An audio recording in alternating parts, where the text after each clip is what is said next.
ملازموں اور غلاموں کے حقوق۔ حضرت ابی سعید رضی اللہ تعالیٰ عنہ سے روایت ہے کہ رسول اللہ نے فرمایا، جب کوئی اپنے خادم کو مارے اور پھر اللہ کو یاد کرے، اس کو چاہیے فوراً اپنا ہاتھ اٹھا لے، یعنی پھر نہ مارے۔ حضرت ابی مسعود رضی اللہ تعالیٰ عنہ سے روایت ہے کہ میں اپنے غلام کو مار رہا تھا، میں نے سنا کہ کوئی میرے پیچھے سے کہہ رہا تھا، جان لے اے ابو مسعود، جان لے اے ابو مسعود۔ سو میں نے مڑ کر دیکھا تو اچانک میرے پاس رسول اللہ صلی اللہ علیہ وآلہ وسلم تھے۔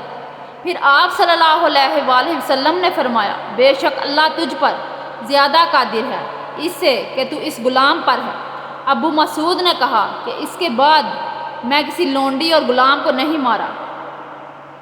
حضرت ابن عمر رضی اللہ تعالیٰ عنہ سے روایت ہے کہ رسول اللہ صلی اللہ علیہ وآلہ وسلم نے فرمایا، 3 اشخاص کو میں قیامت کے دن مشق کے ٹیلوں پر گمان کرتا ہوں کہ ایک وہ بندہ جس نے اللہ کا حق ادا کیا اور اپنے مالک کا، دوسرا وہ شخص جس نے اپنی قوم کی امامت کی اور وہ راضی ہے، اور تیسرا وہ شخص جو دن میں اور رات 5 نمازوں کی اذان دیتا ہے۔ حضرت مرور رحمۃ اللہ علیہ فرماتے ہیں کہ میری حضرت ابو ذر رضی اللہ تعالیٰ عنہ سے مقام ربضہ میں ملاقات ہوئی۔ وہ اور ان کا غلام ایک ہی قسم کا لباس پہنے ہوئے تھے۔ میں نے ان سے اس بارے میں پوچھا کہ کیا بات ہے، آپ کے اور غلام کے کپڑوں میں کوئی فرق نہیں ہے؟ اس پر انہوں نے یہ واقعہ بیان کیا کہ ایک مرتبہ میں نے اپنے غلام کو برا بھلا کہا اور اسی سلسلے میں اس کو ماں کی غیرت دلائی۔ یہ خبر رسول اللہ صلی اللہ علیہ وآلہ وسلم کو پہنچی تو آپ صلی اللہ علیہ وآلہ وسلم نے ارشاد فرمایا، ابو ذر، کیا تم نے اس کو ماں کی غیرت دلائی ہے؟ تم میں ابھی جاہلیت کا اثر باقی ہے۔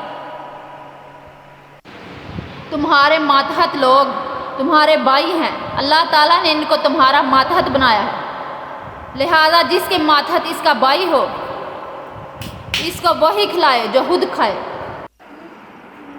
اور وہی پہنائے جو خود پہنے۔ ماتحتوں سے وہ کام نہ لو جو ان پر بوجھ بن جائے، اور اگر کوئی ایسا کام لو تو ان کا ہاتھ بٹاؤ۔ حضرت ابو ہریرہ رضی اللہ تعالیٰ عنہ روایت کرتے ہیں کہ رسول اللہ صلی اللہ علیہ وآلہ وسلم نے ارشاد فرمایا، جب تم میں سے کسی کا خادم اس کے لیے کھانا تیار کرے، پھر وہ اس کے پاس لے کر آئے جبکہ اس نے اس کے پکانے میں گرمی اور دھونے کی تکلیف اٹھائی ہے، تو مالک کو چاہیے کہ اس خادم کو بھی کھانے میں اپنے ساتھ بٹھائے اور وہ بھی کھائے۔ اگر وہ کھانا تھوڑا ہو جو دونوں کے لیے کافی نہ ہو سکے تو مالک کو چاہیے کہ کھانے میں سے 1-2 لقمے ہی اس خادم کو دے دے۔ حضرت جابر رضی اللہ تعالیٰ عنہ سے روایت ہے کہ رسول اللہ صلی اللہ علیہ وآلہ وسلم نے ارشاد فرمایا، 3 خوبیاں جس شخص میں پائی جائیں، اللہ تعالیٰ قیامت کے دن اس کو اپنی رحمت کے سائے میں جگہ عطا فرمائیں گے اور اسے جنت میں داخل کر دیں گے۔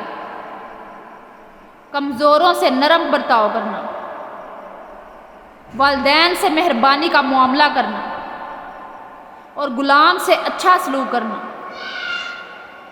حضرت عبداللہ بن عمر رضی اللہ تعالیٰ عنہ سے روایت ہے کہ ایک شخص رسول کریم صلی اللہ علیہ وآلہ وسلم کی خدمت میں حاضر ہوا۔ اس نے عرض کیا، اے اللہ کے رسول صلی اللہ علیہ وآلہ وسلم، خادم کو ہم کتنی بار معاف کریں؟ آپ صلی اللہ علیہ وآلہ وسلم خاموش رہے۔ پھر اس نے اس سوال کو دہرایا، آپ صلی اللہ علیہ وآلہ وسلم پھر بھی خاموش رہے۔ جب اس نے تیسری بار پوچھا تو آپ صلی اللہ علیہ وآلہ وسلم نے فرمایا، اسے ہر دن 70 بار معاف کیا کرو۔ حضرت انس رضی اللہ تعالیٰ عنہ فرماتے ہیں کہ میں نے مدینہ میں 10 سال نبی کریم صلی اللہ علیہ وآلہ وسلم کی خدمت کی۔ میں نوعمر لڑکا تھا، اس لیے میرے سارے کام رسول اللہ صلی اللہ علیہ وآلہ وسلم کی مرضی کے مطابق نہیں ہو پاتے تھے، یعنی نوعمری کی وجہ سے مجھ سے بہت سی کوتاہیاں بھی ہو جاتی تھیں، لیکن 10 سال کی اس مدت میں کبھی آپ صلی اللہ علیہ وآلہ وسلم نے مجھے اف تک نہیں فرمایا، اور نہ کبھی یہ فرمایا کہ تم نے یہ کیوں کیا یا یہ کیوں نہ کیا۔ حضرت عبداللہ بن عمر رضی اللہ تعالیٰ عنہ روایت کرتے ہیں کہ رسول اللہ صلی اللہ علیہ وآلہ وسلم نے ارشاد فرمایا، مزدور کا پسینہ خشک ہونے سے پہلے اس کی مزدوری دے دیا کرو۔ حضرت عمار بن یاسر رضی اللہ تعالیٰ عنہ روایت کرتے ہیں کہ رسول اللہ صلی اللہ علیہ وآلہ وسلم نے ارشاد فرمایا، جو آقا اپنے غلام کو ناحق مارے گا قیامت کے دن اس سے بدلہ لیا جائے گا۔